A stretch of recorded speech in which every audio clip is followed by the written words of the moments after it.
আমি আবার এসেছি, সবাই রেডি তো? তাইলে স্যার আপনি একটু বাইরে গিয়ে আবার ঢুকেন, আমরা আপনাকে দাঁড়ায় সম্মান করি। হ্যালো ভাই ব্রাদার, কি অবস্থা সবার? ললিপপ নাও হাতে, বসে যাও খাটে, কুরকুরে সারা ভরবো এবার। এক টিকটকার স্বামী আর তার স্ত্রী ইন্টারনেটে ভিউ পাওয়ার জন্য খুব আজব অঙ্গভঙ্গিতে ভিডিও বানালো। ভিডিও আপলোড করার কিছুক্ষণ পর হঠাৎ হার্ট অ্যাটাক করে স্বামীটা মরে গেল। উপরে যাওয়ার পর যমরাজ তার খাতা দেখে বললেন, বাপু তুমি তো দুনিয়াতে থাকতে অনেক খারাপ কাজ করেছো, তোমাকে এখন নরকের সবচাইতে বড় শাস্তি দেওয়া হবে। টিকটকার ছেলেটি কাঁপতে কাঁপতে বলল, দোহাই হুজুর, আমাকে অন্তত একটা সুযোগ দেন, শাস্তিটা কি একটু হালকা করা যায় না? যমরাজ তখন মুচকি হেসে তার ল্যাপটপ বের করে বলল, ল্যাপটপে ওই স্বামীর শেষ আপলোড করা ভিডিওটা, শাস্তি তো পরে হবে, আগে এই ভিডিওর নিচে তোমার বউয়ের কমেন্টটা পড়ো। ছেলেটি স্ক্রিনে তাকিয়ে দেখলো তার স্ত্রী কমেন্ট করছে, সবাই ভিডিওটি বেশি বেশি করে শেয়ার করুন, আমার স্বামী তো মারা গেছে, এখন অন্তত ওনার শেষ ইচ্ছা পূরণ করতে 10 মিলিয়ন ভিউজ আর ফলো চাই। ভিউ আর লাইকের নেশায় মানুষ এখন সম্পর্কের সম্মানটুকু টিকটকের ফিল্টারের নিচে চাপা দিয়ে দিছে।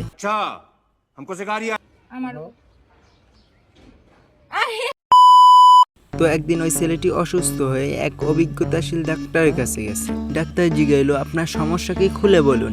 ছেলেটি উত্তর দিল, ডাক্তার সাহেব, আমার সমস্যা তো অনেক আছে, তবে এখানে বলা যাবে না, আমার স্ত্রীকে সাথে আনতে হবে। ডাক্তার কইল, কেন, স্ত্রী ছাড়া কি চিকিৎসা হবে না? ছেলেটি উত্তর দিল, আরে না ডাক্তার সাহেব, আসলে আমি একা কিছু করতে পারি না, আমি প্যান্টের চেইন খোলার আগে আমার স্ত্রী যদি ক্যামেরা নিয়ে রেডি না থাকে তাহলে আমার প্যান্টের চেইনও খোলে না আর মুখ দিয়েও কথা বের হয় না। ডাক্তার কিছুক্ষণ চুপ থেকে গম্ভীর হয়ে বলল, আচ্ছা বুঝলাম, তা আপনার স্ত্রী কোথায়? ছেলেটি উত্তর দিল, ও তো বাইরে ক্যামেরা স্ট্যান্ড আর রিংলাইট রেডি করছে, ও রেডি হলেই আমি আপনার সামনে চেইন খুলে দেখাবো। ডাক্তার তখন মুচকি এসে বলল, বাপু, আপনার চিকিৎসা আমার এখানে নেই, আপনি বরং পাশের গ্যারেজে যান। ছেলেটি অবাক হয়ে বলল, গ্যারেজে কেন, আমি কি গাড়ি নাকি?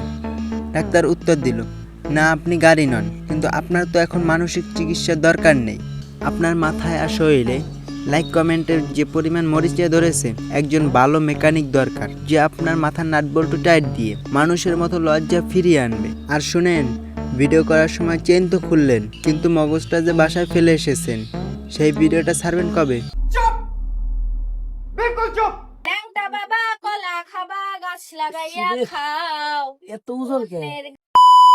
ভিডিও ভাইরাল হওয়ার কয়েকদিন পর ইবলিশ শয়তান নিজে এসে এই ছেলেটির দরজায় নক করলো।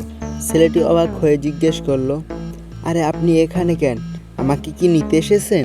ইবলিশ আল্লাহর ভূত উত্তর দিল, আরে না ভাই, আমি রিটায়ারমেন্ট নিতে এসেছি, আপনার হাতে আমার দায়িত্বের চাবি দিয়ে যেতে এসেছি। ছেলেটি উত্তর দিল, কেন, আমি কি করলাম আবার?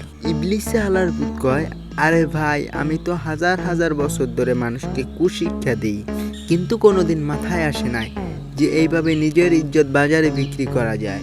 আমি তো মানুষের কানে কানে এসে কুমতলব দিতাম, আপনি তো লাইভে এসে টেলিকাস্ট করে ইবলিশগিরি করছেন। ছেলেটি ভাব নিয়ে বলল, ও তাহলে কি আমি বড় শয়তান? শয়তান বলল, বড় শয়তান তো ছোট কথা, আমি তো ভাবতাম মানুষ গাধার পিঠে চড়ে, কিন্তু আপনার স্ত্রী তো আপনার পিঠেই চড়ে বসলো শুধু কয়েকটা লাইকের জন্য। এখন আমার ভয় হচ্ছে, আমি যদি এখন এইখানে থাকি, আপনি কালকে ভিউ পাওয়ার জন্য আমার ঘাড়েই চেপে বসবেন আর ক্যাপশন লিখবেন, শয়তানের সাথে রোমান্টিক মোমেন্ট, শেয়ার করুন 10 বার। শয়তান যাওয়ার সময় বিড়বিড় করে বলতে লাগলো, আমি তো শুধু ইজ্জত নষ্ট করতাম, এরা তো ইজ্জতকে ধুয়ে টিকটকের ফিল্টার বানিয়ে ফেললো।